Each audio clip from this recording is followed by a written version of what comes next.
Samajwadi party कि जब UP में सरकार थी और ये स्थल बन चुके थे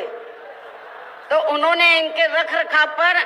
कोई पैसा खर्च नहीं किया, टिकटों का पैसा दबा कर रख लिया। लेकिन जब अब वो सत्ता से बाहर है समाजवादी पार्टी, तो अभी 2-3 दिन पहले वो मीडिया में खबर छपवा रहे थे कि हम मान्यवर श्री कांशीराम जी के सम्मान में संगोष्ठी करेंगे। लेकिन जब वो सरकार में रहते हैं तो ना उन्हें पीडीए याद आता है और ना मान्यवर श्री कांशीराम जी की जयंती और ना ही पुण्यतिथि उनको याद आती है सरकार में रहकर।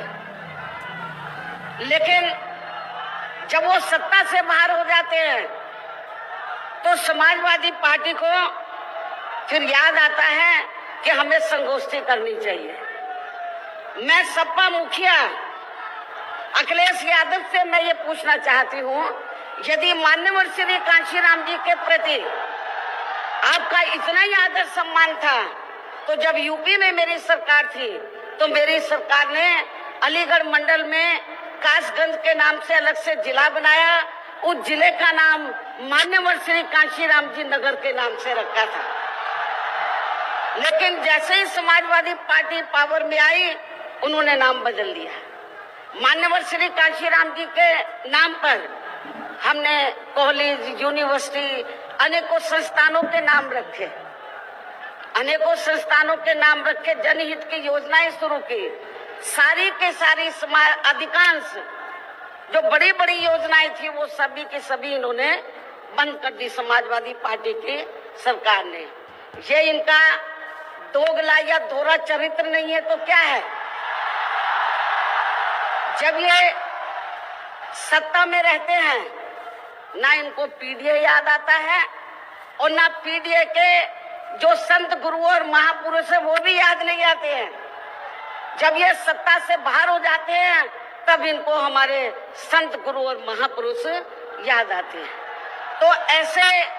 ऐसे दोगले लोगों से आप लोगों को बहुत ही सावधान रहने की जरूरत है। और अब मैं मान्यवर श्री कांशीराम जी जो पंजाब राज्य के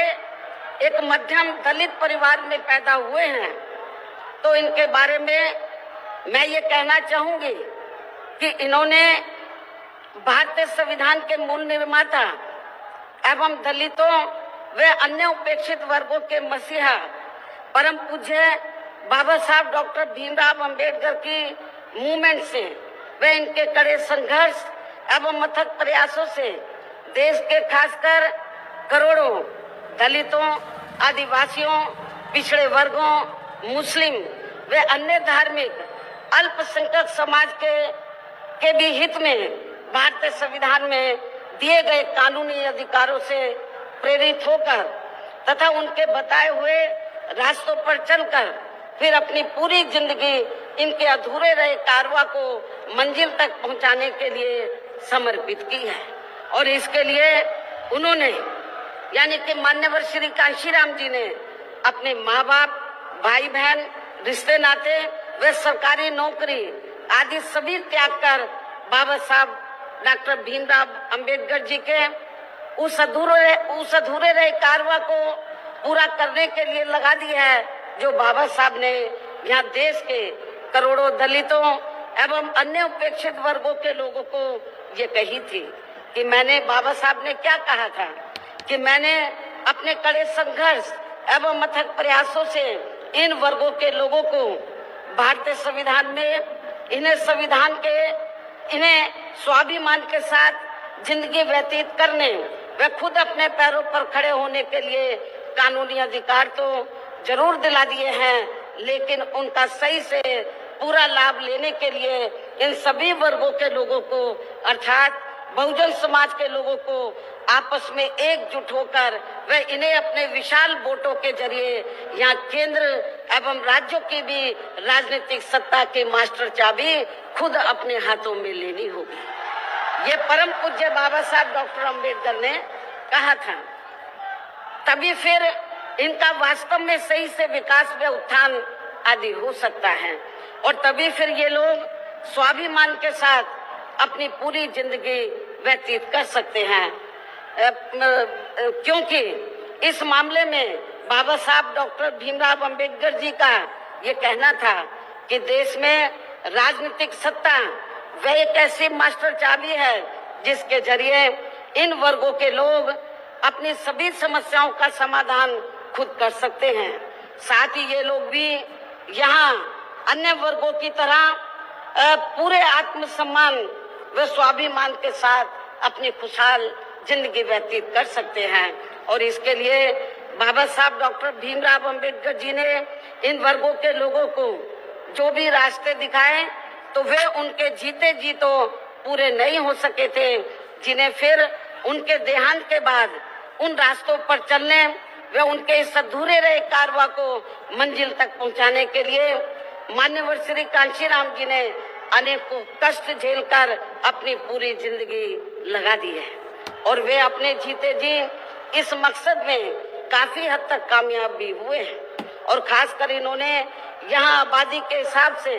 देश के सबसे बड़े प्रदेश उत्तर प्रदेश में अपनी पार्टी के नेतृत्व में कई बार सरकार बनाकर वे उत्तर प्रदेश सहित नजदीक के लगे राज्यों में भी पार्टी के कुछ सांसद व विधायक आदि भी जिताकर बाबा साहब के कारवां को काफी हद तक आगे बढ़ाया है। इतना ही नहीं बल्कि मान्यवर श्री कांशीराम जी के देहांत होने से पहले उनकी ये दिली तमन्ना थी कि जहां आबादी के हिसाब से देश के सबसे बड़े प्रदेश उत्तर प्रदेश में जहां दलितों एवं अन्य उपेक्षित वर्गों के लोगों की कुल मिलाकर आबादी काफी ज्यादा है, तो इन्हें यहाँ एकजुट होकर अकेले ही अपनी पार्टी की पूर्ण बहुमत की सरकार बनानी होगी। ये मान्यवर श्री कांशीराम जी के उनके देहांत होने से पहले ये दिली तमन्ना थी। तभी फिर इन वर्गों के लोग यहाँ हर मामले में व हर स्तर पर पूरे स्वाभिमान के साथ अपनी जिंदगी व्यतीत कर सकते हैं, जिनसे प्रेरित होकर फिर अन्य राज्यों में भी इन वर्गों के लोग खुद अपने पैरों पर खड़े हो सकते हैं। तभी फिर यहाँ बाबा साहब का काफी हद तक अधूरा रहा सपना जरूर साकार हो सकता है। लेकिन दुख की बात यह है कि मान्यवर श्री कांशीराम जी के जीते जीतो इनका ये सपना साकार नहीं हो सका था,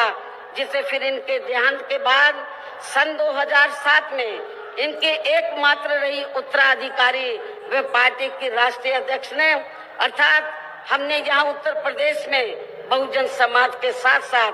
समता मूलक समाज व्यवस्था में विश्वास रखने वाले उच्च वर्गों के लोगों को भी साथ में लेकर इसे पूरा भी किया है। और सन 2007 में देश के विशाल आबादी वाले यूपी स्टेट में पहली बार हमने यहाँ अपनी पार्टी के अकेले ही पूर्ण बहुमत की सरकार बनाई है। हालांकि पहले 3 बार हमने बनाई वो मिली जुली सरकार थी, लेकिन चौथी बार हमने अकेले अपने बलबूते पर यूपी में पूर्ण बहुमत की सरकार बनाई है। जो यहाँ खासकर कांग्रेस, बीजेपी, सपा व अन्य जातिवादी पार्टियों को कतई भी अच्छा नहीं लगा है, जबकि इससे पहले केंद्र की रही भाजपा सरकार ने सत्ता का दुरुपयोग करके मेरे ऊपर व मेरे माँ बाप, भाई बहन एवं अन्य रिश्ते नातों आदि के ऊपर भी अनेकों गलत एवं फर्जी केस दर्ज करा के हम सभी को जबरदस्ती इनकम टैक्स व सीबीआई आदि के जंजाल में फंसाकर हमारी छवि को धूमिल करने का हर संभव पूरा प्रयास किया है। इसके साथ साथ आगे चलकर इन सब मामलों में केंद्र की रही कांग्रेसी सरकार ने भी हमें न्याय देने के बजाय बल्कि काफी उलझा दिया था, और तब फिर हमें इन सब के विरुद्ध मान्य कोर्ट में भी जाना पड़ा है, जहां हमें न्याय मिला है। इस प्रकार से ये सब भी हमें काफी कुछ झेलना पड़ा है। लेकिन ऐसे विकट व संघर्ष भरे हालातों में भी हमने बाबा साहब डॉक्टर भीमराव अंबेडकर के बताए हुए रास्तों पर चलकर यहाँ उत्तर प्रदेश में सन 2007 में हुए विधानसभा चुनाव में अकेले ही ये चुनाव लड़कर फिर अपनी पार्टी की पूर्ण बहुमत की सरकार बनाई है। और हमने यहाँ बाबा साहब डॉक्टर भीमराव अंबेडकर एवं मान्यवर श्री कांशीराम जी आदि के सपनों को काफी हद तक साकार किया है। और इसके लिए हमने अपनी सरकार में यहाँ जातिवादी, संकीर्ण व पूंजीवादी व्यवस्था के शिकार रहे लोगों को अर्थात सर्व समाज में से खासकर गरीबों, दलितों, आदिवासियों, पिछड़े वर्गों के साथ साथ मुस्लिम एवं अन्य धार्मिक अल्पसंख्यक समाज के लोगों के भी हित।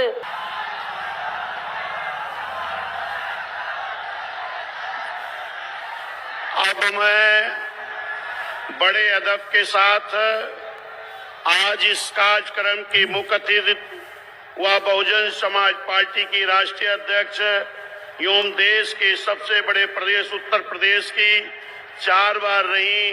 यशस्वी मुख्यमंत्री और साथ ही लोकसभा व राज्यसभा की कई बार रही सम्मानित सांसद तथा देश में सामाजिक परिवर्तन एवं आर्थिक मुक्ति मूवमेंट की महानायिका बहुजन समाज पार्टी के संस्थापक एवं मसीहा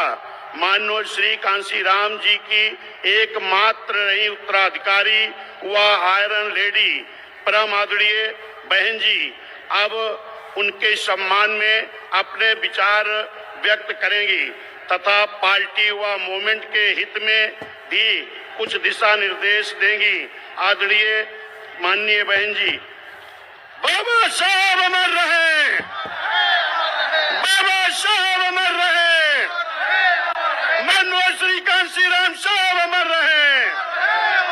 माननीय श्री कांशीराम साहब अमर रहे।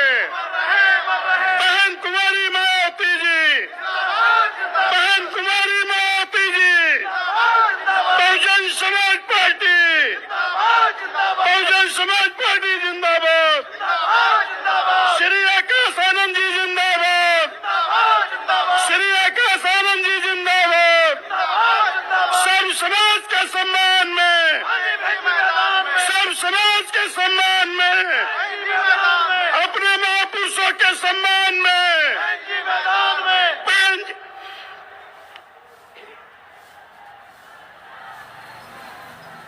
उत्तर प्रदेश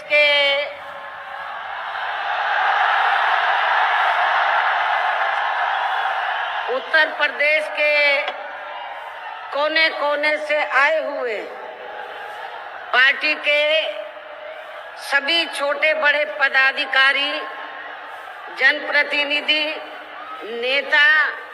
एवं कार्यकर्तागण, जैसा कि आप लोगों को ये विदित है कि आज बहुजन समाज पार्टी के जन्मदाता एवं संस्थापक मान्यवर श्री कांशीराम जी की 19वीं पुण्यतिथि है। और आज के ही दिन उनका लंबी बीमारी के कारण देहांत हुआ था, जो अब हमारे बीच में नहीं रहे हैं। लेकिन बहुजन समाज के हित में इनका समर्पित रहा संपूर्ण जीवन हमारे लिए हमेशा यादगार व अमर रहेगा। ऐसे महान व्यक्तित्व को आज मेरे साथ साथ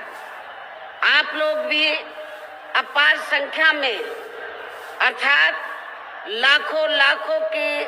संख्या में यहाँ यूपी की राजधानी लखनऊ में बीएसपी के रही सरकार द्वारा इनके सम्मान में निर्मित किए गए भव्य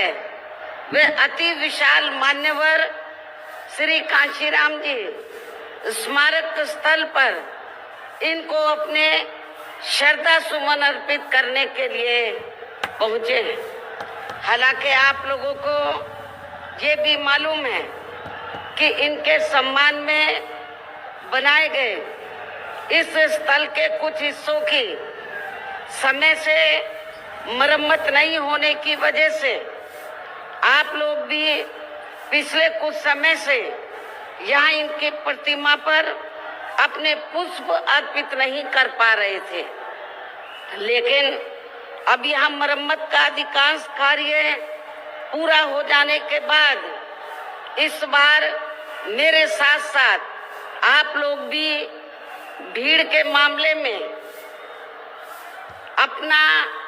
पिछला खुद का सभी रिकॉर्ड तोड़ते हुए भीड़ के मामले में अपना पिछला खुद का सभी रिकॉर्ड तोड़ते हुए यहाँ लाखों लाखों की संख्या में इस स्थल पर मान्यवर श्री कांशीराम जी को अपने श्रद्धा सुमन अर्पित करने के लिए पहुंचे हैं, जिसके लिए पार्टी आपकी बहुत बहुत आभारी है। साथ ही वर्तमान राज्य सरकार की भी बहुत बहुत आभारी है, और इसलिए आभारी है क्योंकि इस स्थल को देखने वाले लोगों के टिकटों का इकट्ठा हुआ पैसा पूर्व की रही सपा सरकार की तरह वर्तमान भाजपा की राज्य सरकार ने इसे दबाकर नहीं रखा है, बल्कि पार्टी के आग्रह करने पर इसकी मरम्मत करने पर पूरा खर्च किया है। इस संबंध में मैं आप लोगों को ये बताना चाहती हूँ, जब यूपी में हमारी सरकार थी और ये मान्यवर श्री कांशीराम जी के आदर सम्मान में ये जो विशाल स्मारक स्थल जब बनाया गया था, तो हमने उसी समय हमारी सरकार ने ये व्यवस्था की थी कि हम देखने वालों के लिए इस पर हम टिकट की व्यवस्था करेंगे, और इसका जो पैसा आएगा टिकट का, तो वो किसी और मद पर खर्च नहीं किया जाएगा, बल्कि जितने भी उत्तर प्रदेश की राजधानी लखनऊ में जो स्मारक बने हैं, पार्क बने हैं, तो उनके रख रखाव पर खर्च किया जाएगा। तो ये हमने व्यवस्था की थी, लेकिन दुख की बात ये है कि जब वर्तमान भाजपा की सरकार से पहले यहाँ सपा की सरकार थी, तो सपा की सरकार ने उस टिकट के पैसे को दबा कर रखा, एक पैसा खर्च नहीं किया इनके रख रखाव पर, और हालत बड़ी जर्जर हो गई थी स्थलों की। यही नहीं, और भी स्थल थे, पार्क थे, उनकी हालत बड़ी खराब हो गई थी। तो तब मैंने उत्तर प्रदेश के मुख्यमंत्री जी को ये कहा, लिखित चिट्ठी के जरिए उनसे रिक्वेस्ट किया कि हम आपसे ये नहीं कहते कि दूसरे मद का पैसा आप इनके रख रखाव पर लगाओ, तो जो देखने वालों का टिकटों का पैसा काफी बड़ी तादाद में इकट्ठा हो गया है गवर्नमेंट के पास, उस पैसे को इनके रख रखाव पर लगाया जाए। तो उत्तर प्रदेश की वर्तमान भाजपा की सरकार ने इस मामले को दिखवाया पूरा, और उसके बाद उन्होंने हमें कमिट किया, प्रॉमिस किया कि हम जो भी पैसा टिकटों को आया है हम दूसरे मद पे नहीं लगाएंगे, बल्कि इन स्थलों के रख रखाव पर लगाएंगे। उन्होंने ये लगाया, इसलिए हमारी पार्टी उनकी आभारी है। लेकिन वहीं दूसरी तरफ समाजवादी पार्टी की जब यूपी में सरकार थी और ये स्थल बन चुके थे, तो उन्होंने इनके रख रखाव पर कोई पैसा खर्च नहीं किया, टिकटों का पैसा दबा कर रख लिया। लेकिन जब अब वो सत्ता से बाहर है समाजवादी पार्टी, तो अभी 2-3 दिन पहले वो मीडिया में खबर छपवा रहे थे कि हम मान्यवर श्री कांशीराम जी के सम्मान में संगोष्ठी करेंगे, लेकिन जब वो सरकार में रहते हैं तो ना उन्हें पीडीए याद आता है और ना मान्यवर श्री कांशीराम जी की जयंती और ना ही पुण्यतिथि उनको याद आती है सरकार में रहकर। लेकिन जब वो सत्ता से बाहर हो जाते हैं तो समाजवादी पार्टी को फिर याद आता है कि हमें संगोष्ठी करनी चाहिए। मैं सपा मुखिया अखिलेश यादव से मैं ये पूछना चाहती हूँ, यदि मान्यवर श्री कांशीराम जी के प्रति आपका इतना ही आदर सम्मान था तो जब यूपी में मेरी सरकार थी तो मेरी सरकार ने अलीगढ़ मंडल में कासगंज के नाम से अलग से जिला बनाया। उस जिले का नाम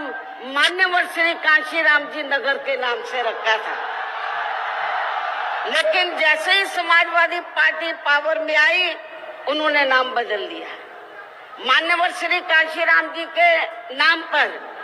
हमने कॉलेज, यूनिवर्सिटी, अनेकों संस्थानों के नाम रखे, अनेकों संस्थानों के नाम रखे, जनहित की योजनाएं शुरू की। सारी के सारी अधिकांश जो बड़ी बड़ी योजनाएं थी वो सभी के सभी इन्होंने बंद कर दी समाजवादी पार्टी की सरकार ने। ये इनका दोगला या दोहरा चरित्र नहीं है तो क्या है? जब ये सत्ता में रहते हैं ना इनको पीडीए याद आता है और ना पीडीए के जो संत गुरु और महापुरुष है वो भी याद नहीं आते हैं। जब ये सत्ता से बाहर हो जाते हैं तब इनको हमारे संत गुरु और महापुरुष याद आते हैं। तो ऐसे दोगले लोगों से आप लोगों को बहुत ही सावधान रहने की जरूरत है। और अब मैं मान्यवर श्री कांशीराम जी जो पंजाब राज्य के एक मध्यम दलित परिवार में पैदा हुए हैं तो इनके बारे में मैं ये कहना चाहूंगी कि इन्होंने भारतीय संविधान के मूल निर्माता एवं दलितों व अन्य उपेक्षित वर्गों के मसीहा परम पूज्य बाबा साहब डॉक्टर भीमराव अंबेडकर की मूवमेंट से व इनके कड़े संघर्ष एवं अथक प्रयासों से देश के खासकर करोड़ों दलितों, आदिवासियों, पिछड़े वर्गों, मुस्लिम व अन्य धार्मिक अल्पसंख्यक समाज के भी हित में भारतीय संविधान में दिए गए कानूनी अधिकारों से प्रेरित होकर तथा उनके बताए हुए रास्तों पर चलकर फिर अपनी पूरी जिंदगी इनके अधूरे रहे कारवां को मंजिल तक पहुंचाने के लिए समर्पित की है। और इसके लिए उन्होंने यानी कि मान्यवर श्री कांशीराम जी ने अपने माँ बाप, भाई बहन, रिश्ते नाते व सरकारी नौकरी आदि सभी त्याग कर बाबा साहब डॉक्टर भीमराव अंबेडकर जी के उस अधूरे रहे कारवां को पूरा करने के लिए लगा दी है जो बाबा साहब ने यहाँ देश के करोड़ों दलितों एवं अन्य उपेक्षित वर्गों के लोगों को ये कही थी कि मैंने, बाबा साहब ने क्या कहा था कि मैंने अपने कड़े संघर्ष एवं अथक प्रयासों से इन वर्गों के लोगों को भारतीय संविधान में इन्हें स्वाभिमान के साथ जिंदगी व्यतीत करने व खुद अपने पैरों पर खड़े होने के लिए कानूनी अधिकार तो जरूर दिला दिए हैं, लेकिन उनका सही से पूरा लाभ लेने के लिए इन सभी वर्गों के लोगों को अर्थात बहुजन समाज के लोगों को आपस में एकजुट होकर व इन्हें अपने विशाल वोटों के जरिए यहाँ केंद्र एवं राज्यों की भी राजनीतिक सत्ता की मास्टर चाबी खुद अपने हाथों में लेनी होगी। ये परम पूज्य बाबा साहब डॉक्टर अंबेडकर ने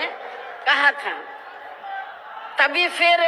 इनका वास्तव में सही से विकास व उत्थान आदि हो सकता है और तभी फिर ये लोग स्वाभिमान के साथ अपनी पूरी जिंदगी व्यतीत कर सकते हैं। क्योंकि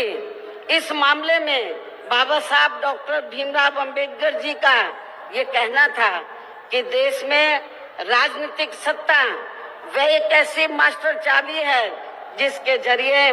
इन वर्गों के लोग अपनी सभी समस्याओं का समाधान खुद कर सकते हैं। साथ ही ये लोग भी यहाँ अन्य वर्गों की तरह पूरे आत्मसम्मान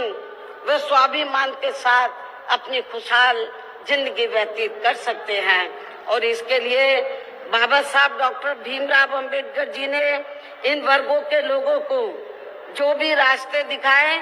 तो वे उनके जीते जी तो पूरे नहीं हो सके थे, जिन्हें फिर उनके देहांत के बाद उन रास्तों पर चलने व उनके इस अधूरे रहे कारवां को मंजिल तक पहुंचाने के लिए मान्यवर श्री कांशीराम जी ने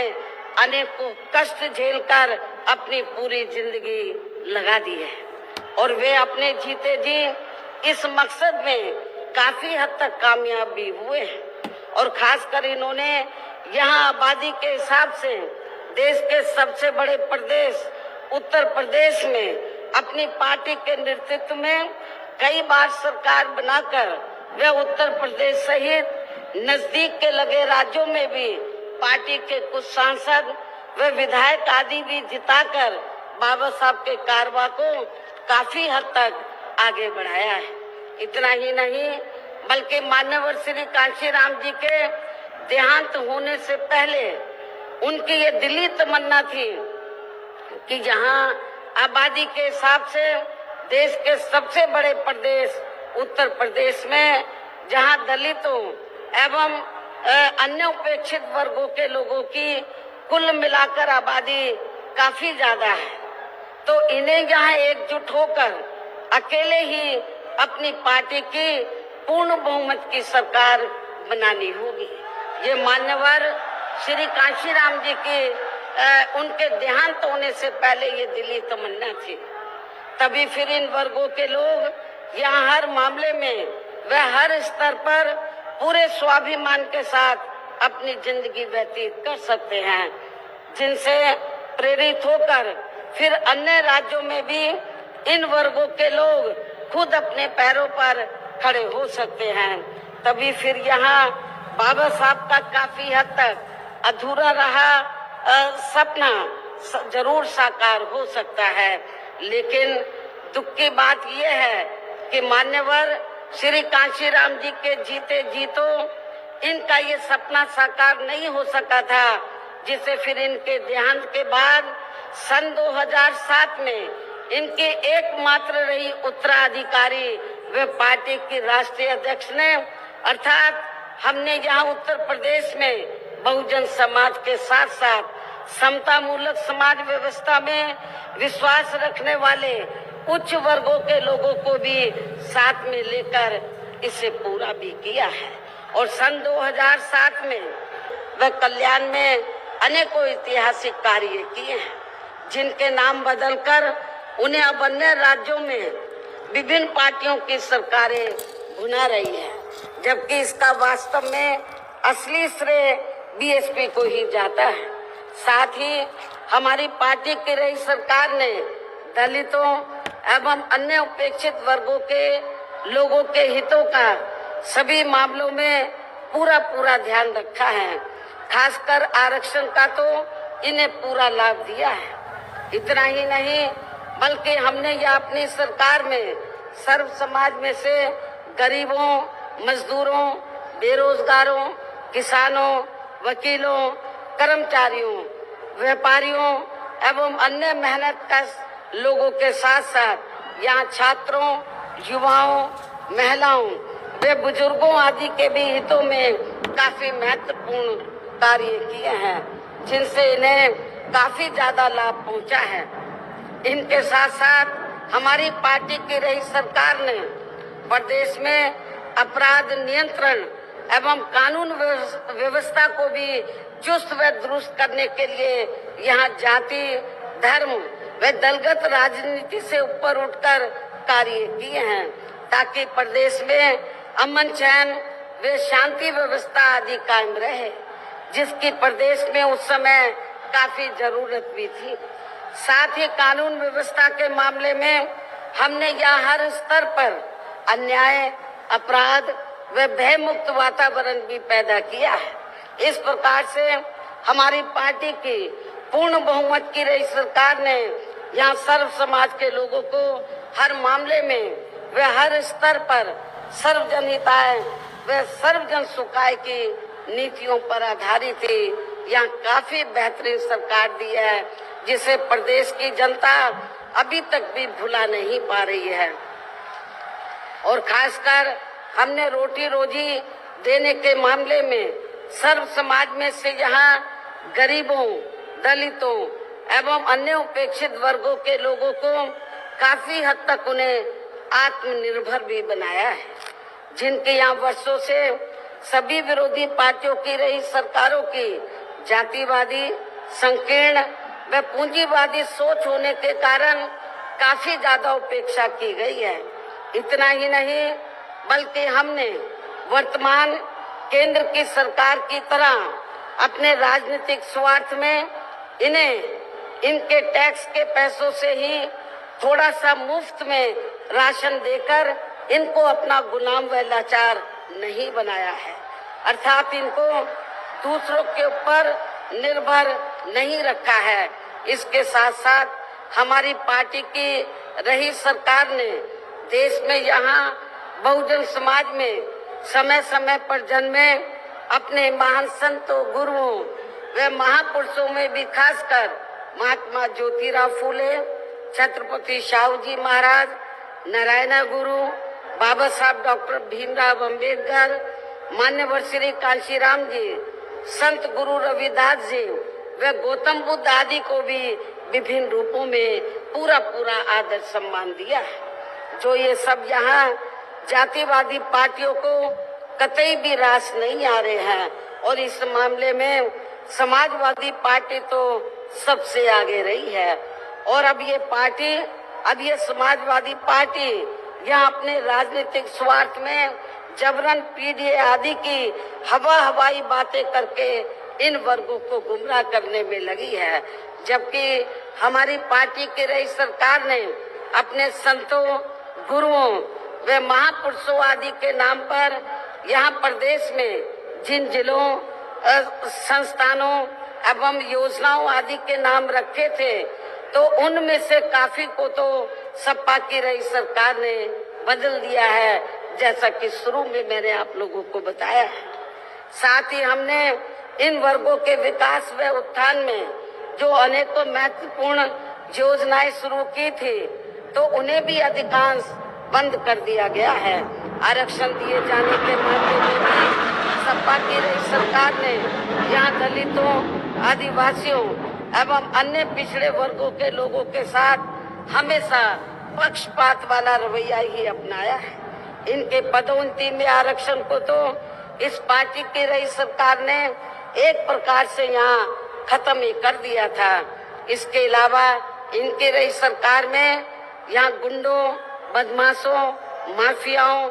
एवं अन्य अराजक तत्वों को ही ज्यादातर बढ़ावा दिया गया है, जिसकी वजह से यहाँ कानून व्यवस्था भी काफी बुरी तरह से चरमरा गई थी। और अब अधिकांश मामलों में लगभग यही स्थिति हमें यह वर्तमान बीजेपी की सरकार में भी देखने के लिए मिल रही है, जबकि आजादी के बाद इनसे पहले यहाँ शुरू में काफी वर्षों तक कांग्रेस पार्टी के रहे शासनकाल में तो इन वर्गों का हर स्तर पर काफी ज्यादा शोषण व उत्पीड़न आदि हुआ है। एक प्रकार से कुल मिलाकर यहाँ यूपी में कांग्रेस पार्टी का भी ज्यादातर जातिवादी, संकीर्ण व पूंजीवादी सोच के आधार पर ही शासन चलता रहा है। और सन 1975 में देश में लगी इमरजेंसी में तो कांग्रेस पार्टी की रही सरकार ने यहाँ बाबा साहब के संविधान को भी काफी हद तक प्रभावहीन ही बना दिया था, जिसकी आड़ में अब इस पार्टी के लोग आए दिन किस्म किस्म की नाटकबाजी करते रहते हैं। संविधान को हाथ में लेकर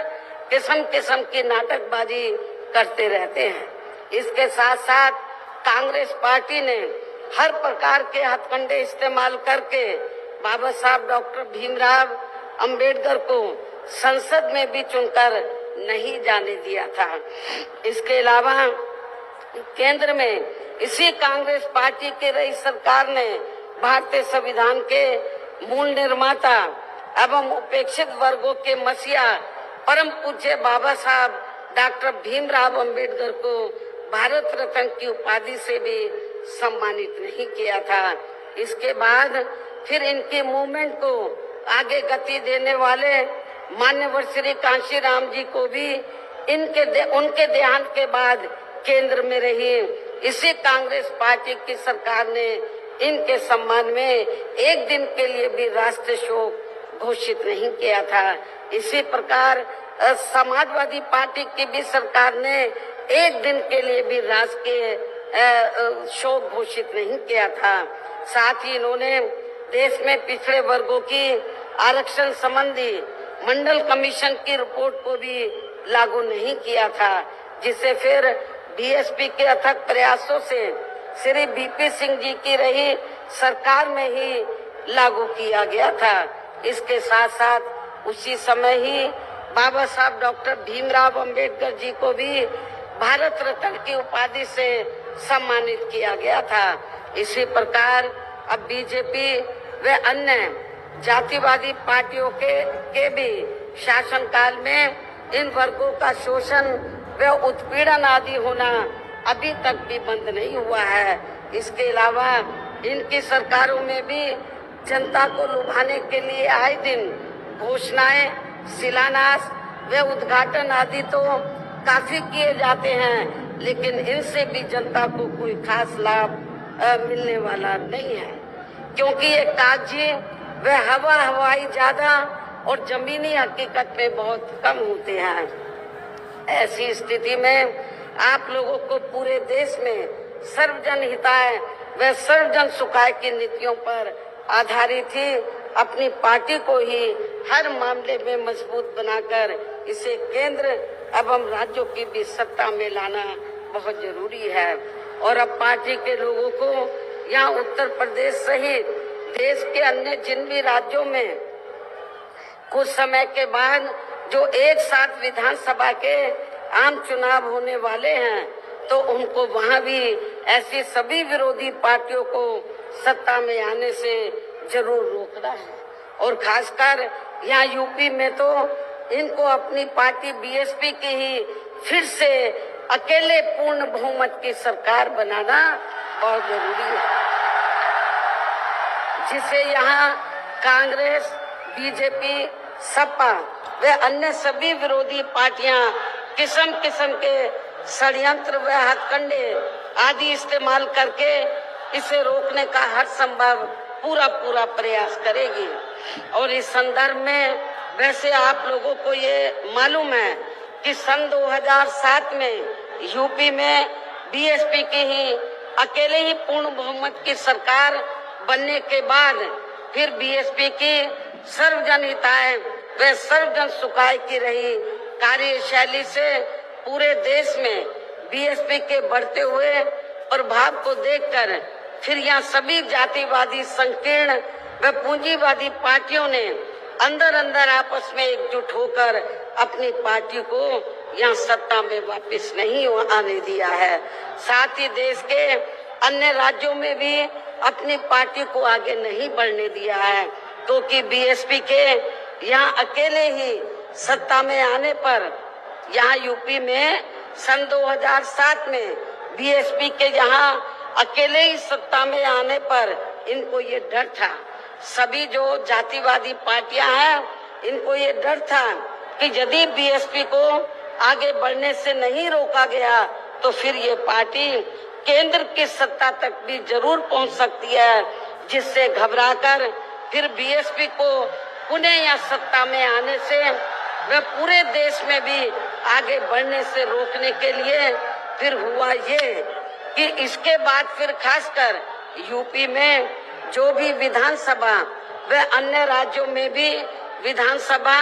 व देश में लोकसभा के आम चुनाव हुए हैं, तो उन सभी चुनावों में यहाँ कांग्रेस, बीजेपी, सपा व अन्य सभी विरोधी पार्टियों ने अपनी खासकर जातिवादी मानसिकता के तहत चलकर वे अंदर अंदर आपस में एकजुट होकर तथा किस्म किस्म के हथकंडे इस्तेमाल करके फिर बीएसपी को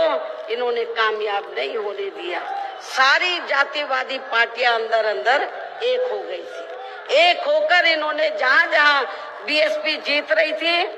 तो वहां इनको हराया। जो विरोधियों के कैंडिडेट जीत रहे थे उनको इन्होंने अपना वोट ट्रांसफर कराया। इसके साथ ही फिर बाकी रही से कमी ईवीएम में की गई धांधली के जरिए पूरी कर दी गई, जबकि वर्तमान हालातों में ईवीएम के काफी विरोध के चलते ये ईवीएम वाला सिस्टम कभी भी खत्म किया जा सकता है। अब ईवीएम का विरोध बहुत हो रहा है और फिर उन्हें यह बैलेट पेपर वाला सिस्टम लागू हो सकता है, इसकी भी काफी संभावना है। ऐसे में अब हमें हर स्तर पर हमेशा अपनी पार्टी को मजबूत बनाते रहना बहुत जरूरी है। इसके साथ ही सावधानी के तौर पर यहाँ मैं ये भी कहना चाहूंगी कि अब तो पूरे देश में विरोधी पार्टियों ने बीएसपी को कमजोर करने के लिए एक और षड्यंत्र ये रचा है कि अब विरोधी पार्टियों ने बीएसपी के विशेषकर दलित बेस वोट को बांटने के लिए इसी समाज में से स्वार्थी एवं बिकाऊ किस्म के लोगों को इस्तेमाल करके वे उनके जरिए अनेकों पार्टियां व संगठन आदि भी काफी बनवा दिए हैं, जिनसे ये जातिवादी पार्टियां चुनाव में अपने अपने फायदे के हिसाब से उम्मीदवार खड़े करवा के बीएसपी को कमजोर करने में लगी है। और अब तो ये पार्टियां अंदर अंदर खुद अपने वोट ट्रांसफर करा के इनके एक आधी उम्मीदवार भी जिताकर भेज रही है, ताकि इससे दलितों का वोट बांटने में इनको कुछ मदद मिलती रहे। ऐसी स्थिति में अब आप लोगों को पुणे या यूपी में अपनी पार्टी को सत्ता में लाने वे अभी हाल ही में बिहार प्रदेश में होने वाले विधानसभा आम चुनाव में तथा आगे चलकर अन्य और राज्यों में भी विधानसभा व देश में लोकसभा के होने वाले आम चुनाव में भी अपनी पार्टी का बेहतर रिजल्ट लाने के लिए ऐसे सभी स्वार्थी एवं बिकाऊ दलित संगठनों व पार्टियों को अपने यार दोस्त, जात बिरादरी व रिश्ते नाते आदि के चक्कर में भी पड़कर अब इनको अपना एक भी वोट देकर खराब नहीं करना है, वरना फिर इसका पूरा लाभ यहाँ विरोधी पार्टियों को ही मिलता रहेगा। जिसे भी खास ध्यान में रखकर अब हर छोटे बड़े चुनाव में आप लोगों को अपना एक भी वोट ऐसे सभी स्वार्थी एवं बिकाऊ पार्टियों एवं संगठनों आदि को नहीं देना है, बल्कि अपनी एकमात्र हितैषी पार्टी बीएसपी को ही देना है, ताकि बीएसपी फिर से अपना बेहतर रिजल्ट लाकर पुणे या यूपी की सत्ता में वापस हो सके तथा देश के अन्य सभी राज्यों में भी पार्टी पुणे आगे बढ़ सके। और इसके लिए विरोधी पार्टियों के ऐसे अनेकों और भी सभी हथकंडों से अपनी पार्टी के लोगों को जरूर सावधान रहना है। इसके अलावा पार्टी के लोगों को सचेत करने के उद्देश्य से यहाँ मैं ये भी कहना चाहूंगी कि पिछले कुछ समय से दुनिया के अनेकों देश किसी न किसी मुद्दे को लेकर हुए बवाल व हिंसा आदि से काफी ग्रसित रहे हैं और ये सिलसिला अभी भी जारी है। लेकिन अपने भारत देश को भी जैसे इसका कुछ नजला लगना शुरू ही हुआ था तो उसे फिर तुरंत में ही केंद्र व संबंधित राज्य सरकारों ने सख्ती से निपटा है, जिससे केंद्र व सभी राज्य सरकारों को आगे भी काफी सतर्क रहना होगा। इतना ही नहीं बल्कि देश में आम जनहित के मुद्दों पर आवाज उठाने की बजाय जो पिछले कुछ समय से यहाँ स्वार्थी व शरारती तत्व एक दूसरे के देवी देवता, खुदा व धर्म आदि को लेकर तथा इन पर आए दिन नए नए मुद्दों को निकालकर देश में बवाल व हिंसा आदि पैदा करने की कोशिश में लगे रहते हैं और फिर इनकी आड़ में राजनीति करते हैं। ये भी देश हित में ठीक नहीं है, जबकि इन सब मामलों में सभी को भारतीय संविधान के मुताबिक चलना चाहिए। साथ ही सभी धर्मों का पूरा आदर सम्मान भी करना चाहिए और इनके सदियों से चले आ रहे धार्मिक नियम, मान्यताएं व परंपराएं आदि में भी किसी को दखल देना उचित नहीं है और ना ही इनकी आड़ में आई लव आदि की कोई राजनीति नहीं करनी चाहिए। इसके अलावा जहां तक पिछले दिनों जम्मू कश्मीर के पर्यटक स्थल पहलगांव में हुई आतंकी घटना का सवाल है, जिसमें काफी महिलाओं के सिंदूर उजड़ गए थे, तो ये अत्यंत ही दुखद व चिंता की बात है। हालांकि इस घटना को होने से रोका जा सकता था, बशर्ते यदि उस समय सरकार द्वारा इस पर्यटक स्थल पर सुरक्षा का उचित प्रबंध किया होता, जो नहीं किया गया था। साथ ही हमारी विदेश नीति भी हमेशा देश व जनहित में ही होनी चाहिए और इस मामले में अभी हाल ही में अमेरिका द्वारा लगाए गए भारी टैरिफ से भी केंद्र सरकार को काफी सचेत रहने की जरूरत है और इसी परिप्रेक्ष्य में इन्होंने स्वदेशी उत्पाद को बढ़ावा देने पर जोर देकर जो देश को आत्मनिर्भर बनाने की बात कही है, तो ये हवाई ना होकर बल्कि जमीनी हकीकत में भी लोगों को होता हुआ नजर आना चाहिए, जिसका फिर हमारी पार्टी भी जरूर स्वागत करेगी। और अब इन सब बातों को मद्देनजर रखते हुए पूरे देश में अपनी पार्टी को हर स्तर पर मजबूत बनाना व इसे आगे बढ़ाना भी बहुत जरूरी है और खासकर इस बार यूपी में बीएसपी की अकेले ही पूर्ण बहुमत की यह सरकार जरूर बनाना है और ये इसलिए भी बहुत जरूरी है क्योंकि बीएसपी के सत्ता से हटने के बाद जब से यहाँ सपा व बीजेपी की सरकार बनी है, तो तब से यहाँ पूर्व की रही कांग्रेसी सरकार की तरह ही इनकी भी सरकारों में सर्व समाज में से खासकर यहाँ गरीबों, दलितों एवं अन्य पिछड़े वर्गों के लोगों का सही से विकास व उत्थान आदि नहीं हो पा रहा है और अब इनमें गरीबी एवं बेरोजगारी आदि काफी ज्यादा बढ़ गई है। साथ ही इनके ऊपर हो रही जुल्म जाति आदि भी काफी चरम सीमा पर पहुंच चुकी है। इनकी बहन बेटियां भी अधिकांश सुरक्षित नहीं रही है। इसके साथ ही इन वर्गों के लोगों को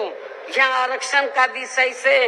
पूरा लाभ नहीं मिल पा रहा है। हालांकि इस संबंध में आप लोगों को ये मालूम है कि इनके आरक्षण को लेकर अभी तक जितने भी मान्य कोर्ट के फैसले आए हैं, तो उनकी सभी जातिवादी पार्टियों की रही सरकारों ने सही से पैरवी नहीं किया, जिससे अब इनको आरक्षण का बहुत कम ही लाभ मिल पा रहा है। और इस मामले में यहाँ मैं ये भी कहना चाहूंगी कि बीएसपी के अथक प्रयासों से देश में एससी व एसटी वर्गों के सरकारी नौकरियों में पदोन्नति में आरक्षण को प्रभावी बनाने के लिए जब केंद्र की रही कांग्रेसी सरकार में संवैधानिक संशोधन विधेयक संसद में लाया गया था, तो तब उसे कांग्रेस पार्टी ने बीजेपी व अन्य आरक्षण विरोधी पार्टियों की अंदरूनी मिली भगत से पास तक भी नहीं होने दिया था, जो अभी तक भी संसद में लटका पड़ा है। जबकि समाजवादी पार्टी के सांसदों ने तो इस बिल को ही संसद में फाड़ दिया था। इतनी ज्यादा इस पार्टी को इनके पदोन्नति में आरक्षण दिए जाने को लेकर इस बिल से इनको जबरदस्त एलर्जी थी, नफरत थी। ऐसे में अब आप ही ये बताएं कि ऐसी स्थिति में कांग्रेस, बीजेपी व सपा आदि जैसी इन जातिवादी पार्टियों में या खासकर अपने दलितों एवं अन्य उपेक्षित वर्गों के लोगों का सही से विकास व उत्थान आदि हो सकता है, मैं समझती हूँ कतई भी संभव नहीं है। इसके अलावा इन्हीं की तरह यह उत्तर प्रदेश सहित पूरे देश में मुस्लिम एवं अन्य धार्मिक अल्पसंख्यक समाज के लोगों का भी सही से विकास व उत्थान आदि होना तो बहुत दूर की बात रही, बल्कि अब तो इनका जान माल व मजहब आदि भी पूरे तौर से सुरक्षित नहीं रहा है। इनकी सच्चर कमेटी की रिपोर्ट भी दरकिनारी कर दी गई है। अपर कास्ट समाज में से गरीब लोगों की तथा विभिन्न क्षेत्रों में लगे लोगों की भी स्थिति हमें कोई खास अच्छी नजर नहीं आ रही है। वैसे भी इन सब मामलों में केंद्र व राज्य सरकारों के भी अधिकांश कार्य सरकारी फाइलों में ही सिमट कर रह जाते हैं। ये भी छिपा नहीं है। कानून व्यवस्था भी यूपी सहित पूरे देश में कोई खास अच्छी नहीं है। हर प्रकार के अपराध भी काफी बढ़ रहे हैं। ऐसे में ये विरोधी पार्टियां सत्ता में आने के लिए खासकर चुनाव के समय में अपने अपने चुनावी घोषणा पत्रों में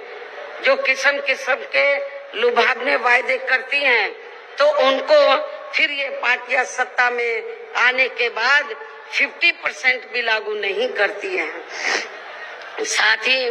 इनके गलत आर्थिक नीतियों की वजह से पूरे देश में गरीबी, बेरोजगारी व महंगाई आदि भी लगातार बढ़ती जा रही है, जिन पर पर्दा डालने के लिए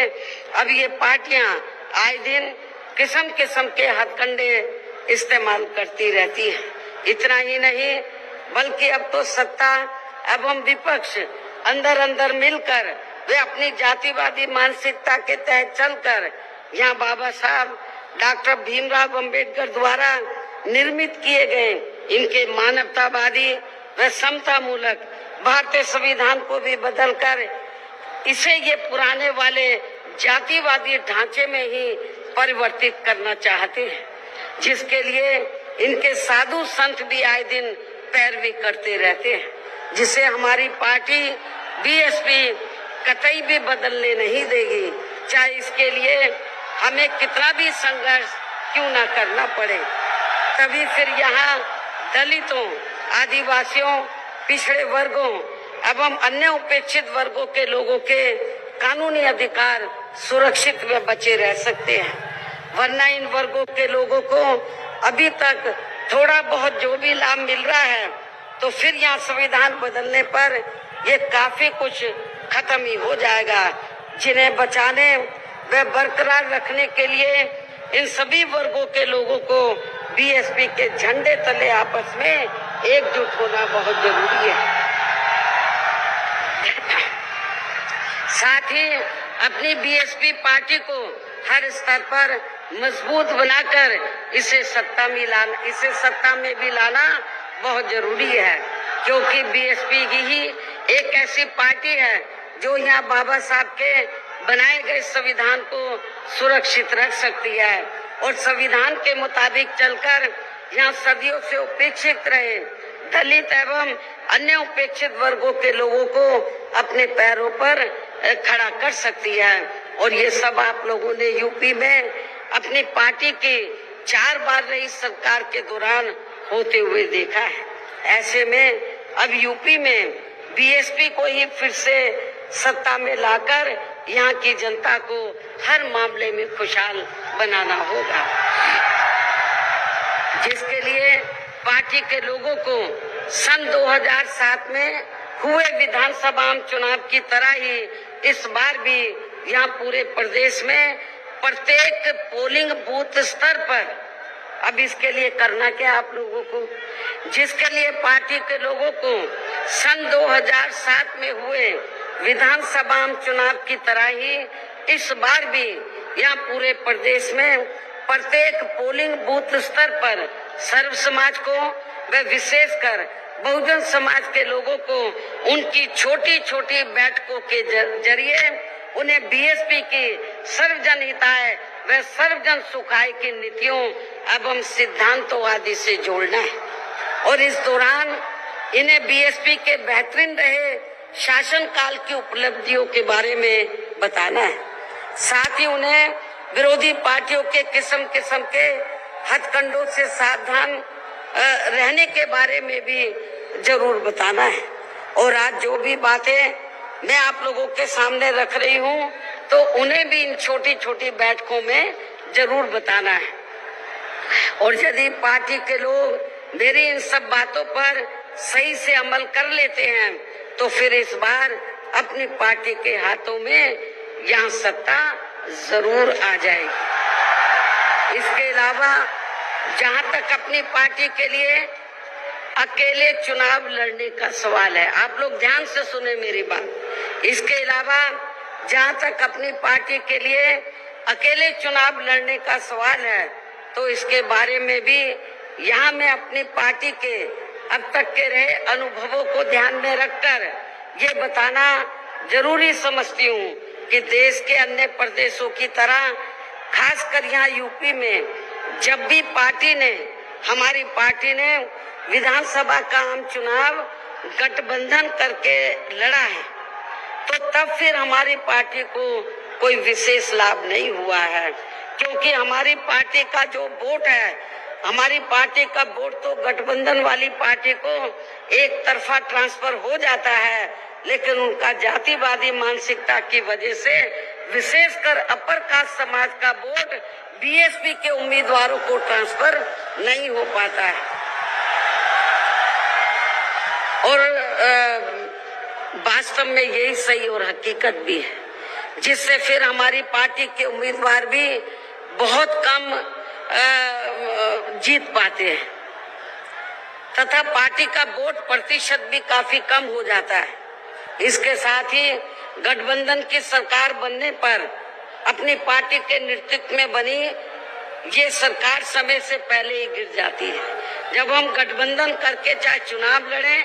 वोट प्रतिशत भी कम होता है, सरकार बनाए तो समय से पहले ही गिर जाती है। जैसे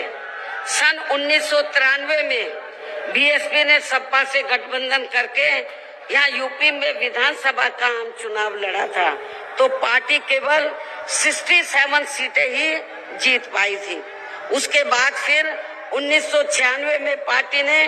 कांग्रेस पार्टी से गठबंधन करके यहाँ विधानसभा का आम चुनाव लड़ा था तो तब फिर पार्टी केवल 67 सीटें ही जीत पाई थी। पहले भी 67, उसके बाद में भी 67। और जब सन 2002 में पार्टी ने यूपी विधानसभा का आम चुनाव अकेले लड़ा था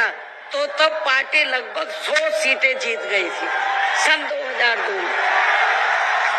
जिसमें पार्टी के 2 जीते हुए आजाद उम्मीदवार भी शामिल हैं,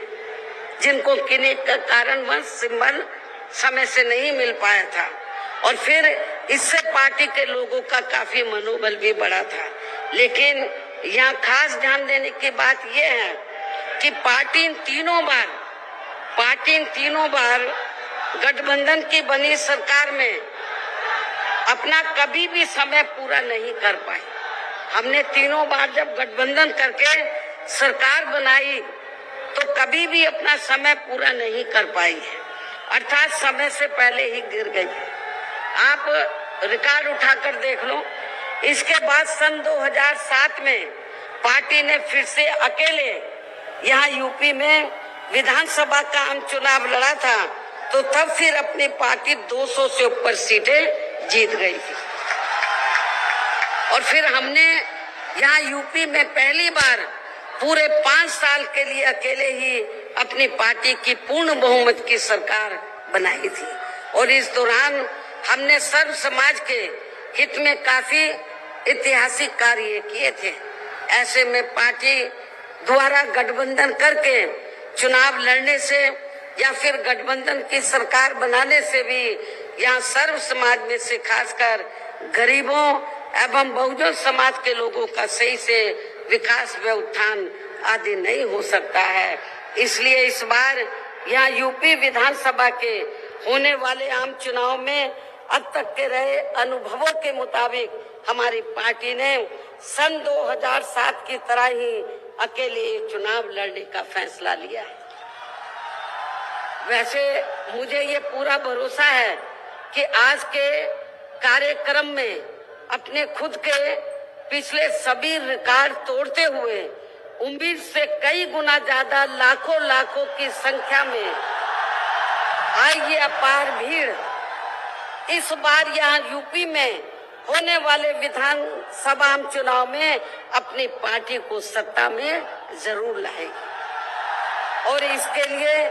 अभी से ही पार्टी के लोगों को यहाँ विरोधी पार्टियों के पुराने व नए सभी षड्यंत्रों व हथकंडों आदि से सावधानी बरतते हुए अपनी पार्टी के जनाधार को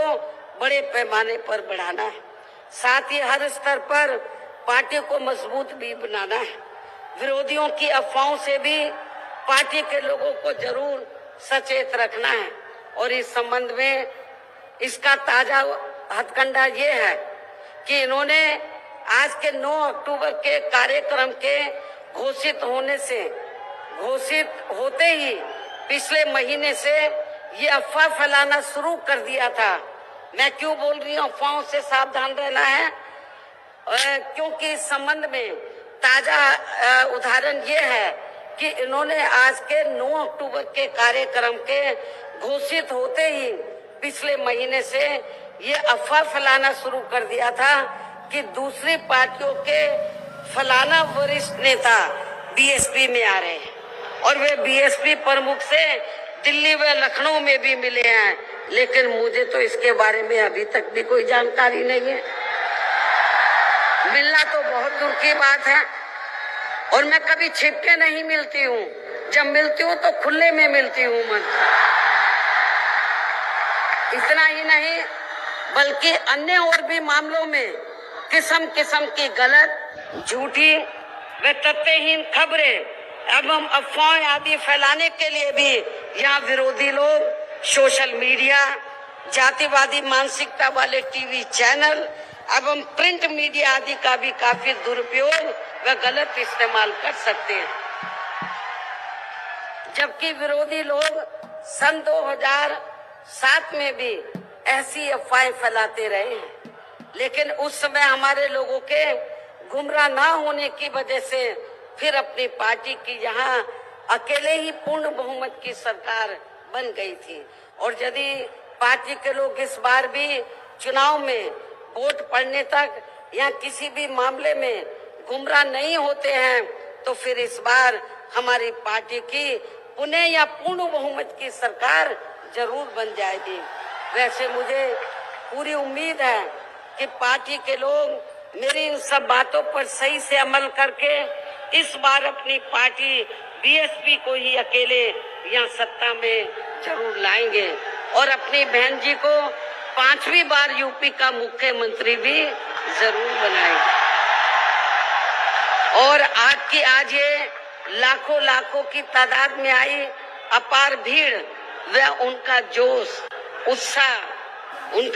व उत्साह भी इस बात के काफी कुछ संकेत दे रहा है। जिनको यहाँ दूसरी पार्टियों की तरह ये जो लाखों की संख्या में लोग आए हैं तो इनको यहाँ दूसरी पार्टियों की तरह मजदूरी देकर दिहाड़ी पर नहीं लाया गया है, बल्कि ये लोग अपने खून पसीने की कमाई के पैसों से ही खुद चलकर आज के अपने 9 अक्टूबर के प्रोग्राम में मुझे सुनने के लिए आए, जिन्होंने भीड़ के मामले में आज अपने खुद के भी अपने पिछले सभी रिकॉर्ड तोड़ दिए हैं। और अब मैं यहाँ आप लोगों को ये भी विश्वास दिलाना चाहती हूँ, जब इस बार बीएसपी की पुनः यहाँ पूर्ण बहुमत की सरकार बन जाएगी तो तब फिर हमारी पार्टी की बनी ये सरकार यहाँ पिछली रही सपा सरकार ने व वर्तमान में चल रही बीजेपी की भी सरकार ने जो इन्होंने अपनी जातिवादी संकीर्ण व पूंजीवादी मानसिकता के तहत चलकर काफी नए नए नियम व कानून आदि बना दिए हैं तो उनकी जरूर समीक्षा की जाएगी और इनमें से जो भी नियम व कानून आदि सर्वजन हिताय व सर्वजन सुखाय की नीतियों एवं सिद्धांतों आदि से जुड़े नहीं होंगे तो उन्हें फिर सर समाज के हित में जरूर बदल दिया जाएगा। इसके साथ साथ बीएसपी की पूर्व की रही सरकार में खासकर दलित एवं अन्य उपेक्षित वर्गों के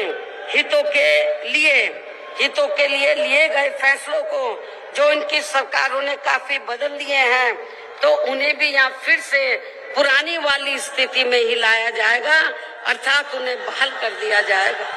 इसके अलावा सपा व बीजेपी की सरकार ने भी प्रदेश व जनहित के विरुद्ध जाकर जो कुछ भी गलत फैसले ले लिए हैं तो उनकी भी समीक्षा करके उन्हें सही स्थिति में लाया जाएगा। साथ ही मेरी पूर्व की रही सरकारों की तरह ही हर मामले में वे हर स्तर पर यहाँ सर्व समाज के व विभिन्न क्षेत्रों में लगे लोगों के हितों का तथा बेहतर कानून व्यवस्था बनाने पर भी विशेष ध्यान रखा जाएगा। साथ ही सर्व समाज में से गरीब एवं बेरोजगार लोगों को, जिसमें पुरुष व महिलाएं आदि दोनों शामिल हैं, इनको रोटी रोजी के साधन देने के लिए विशेष बल दिया जाएगा, जोर दिया जाएगा। यहाँ यूपी के लोगों को रोटी रोजी के मामले में पलायन नहीं करना पड़ेगा, आपको अपने प्रदेश में ही रोटी रोजी के साधन दिए जाएंगे। और इन सब मामलों में सर्व समाज में से खासकर गरीबों, दलितों, आदिवासियों, पिछड़े वर्गों, मुस्लिम एवं अन्य धार्मिक अल्पसंख्यक समाज के लोगों का हर मामले में प्राथमिकता के आधार पर पूरा ध्यान रखा जाएगा। और इन सब कार्यों के लिए इस बार पुनः यहाँ अपनी पार्टी की पूर्ण बहुमत की सरकार बनाना बहुत जरूरी है, जिसकी पूरी उम्मीद भी है। इन्हीं जरूरी बातों के साथ ही अब मैं ये भी कहना चाहूंगी कि अपनी पार्टी को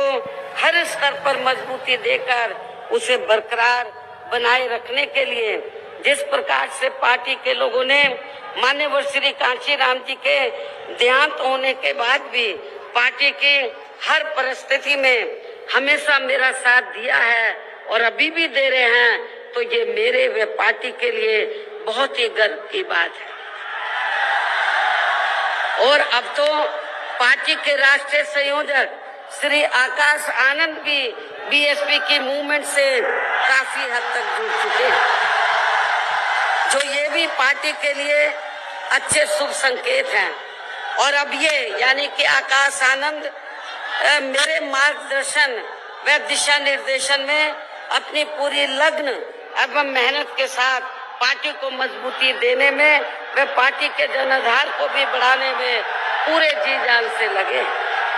जिससे पार्टी के लोगों में आए दिन इनके प्रति काफी लगाव व उत्साह भी बढ़ा है। ये भी पार्टी हित में अच्छी बात है, जिसे ध्यान में रखकर अब मेरा इनके बारे में, आकाश आनंद के बारे में ये कहना है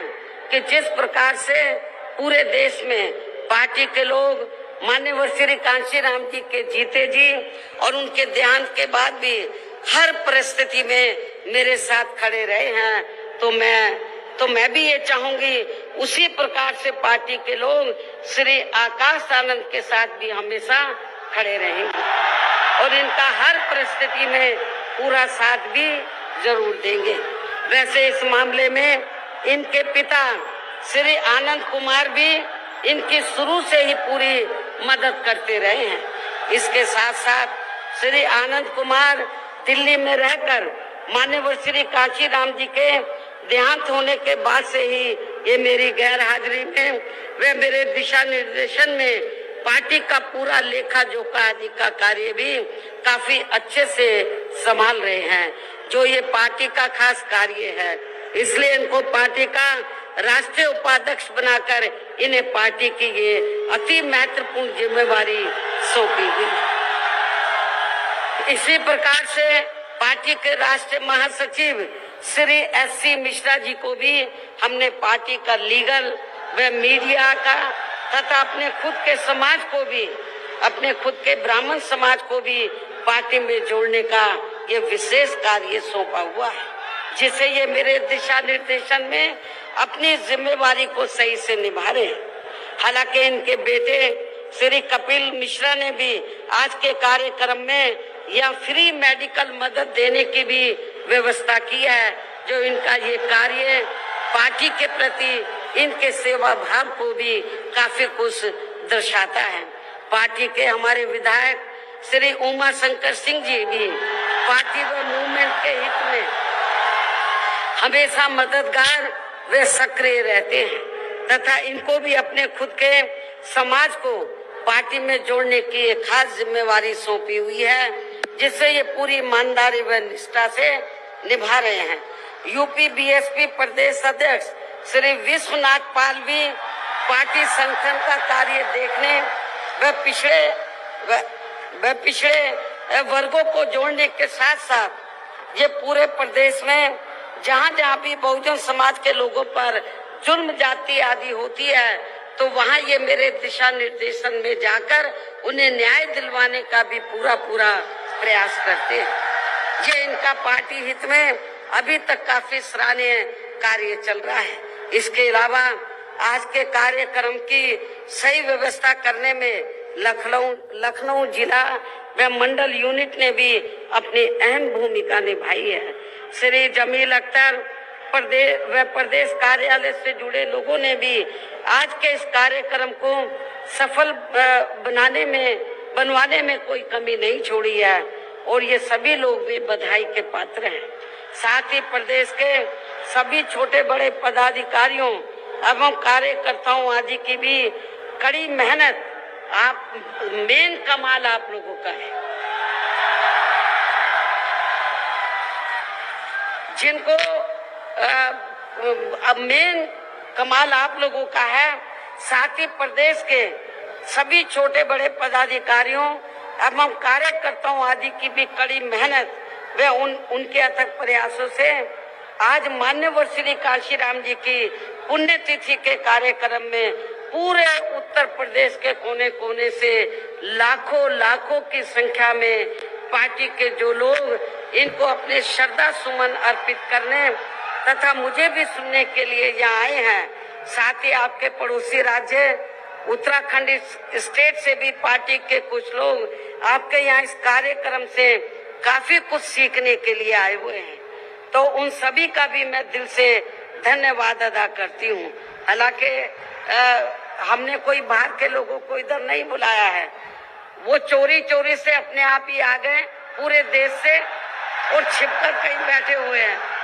कि बहन जी कहीं नाराज ना हो जाए।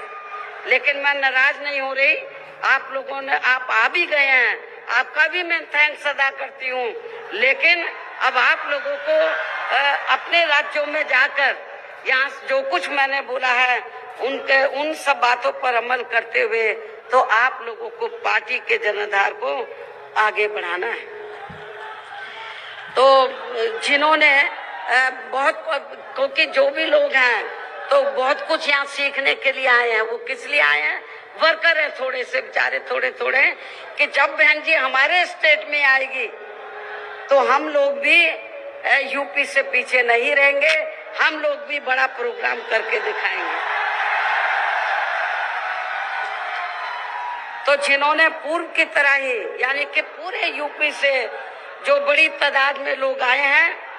तो इनको मैंने जैसे आपको बताया दूसरी पार्टियों की तरह हम लोग दिहाड़ी पे नहीं लाए हैं, मजदूरी पे। ये लोग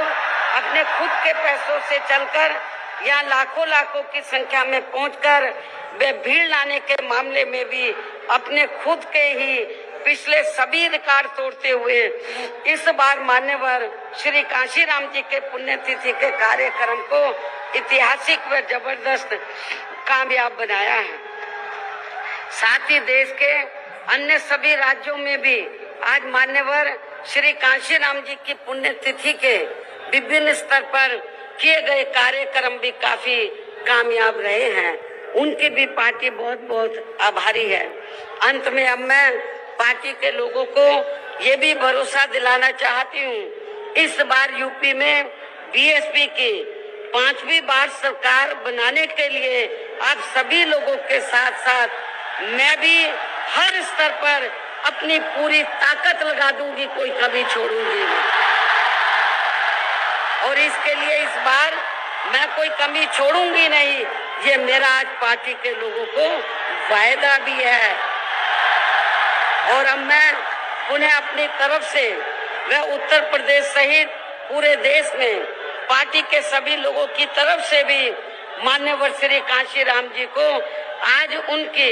19वीं पुण्यतिथि के मौके पर पूरे तय दिल से अपने श्रद्धा सुमन अर्पित करते हुए अपनी बात यहीं समाप्त करती हूँ। धन्यवाद। जय भीम व जय भारत।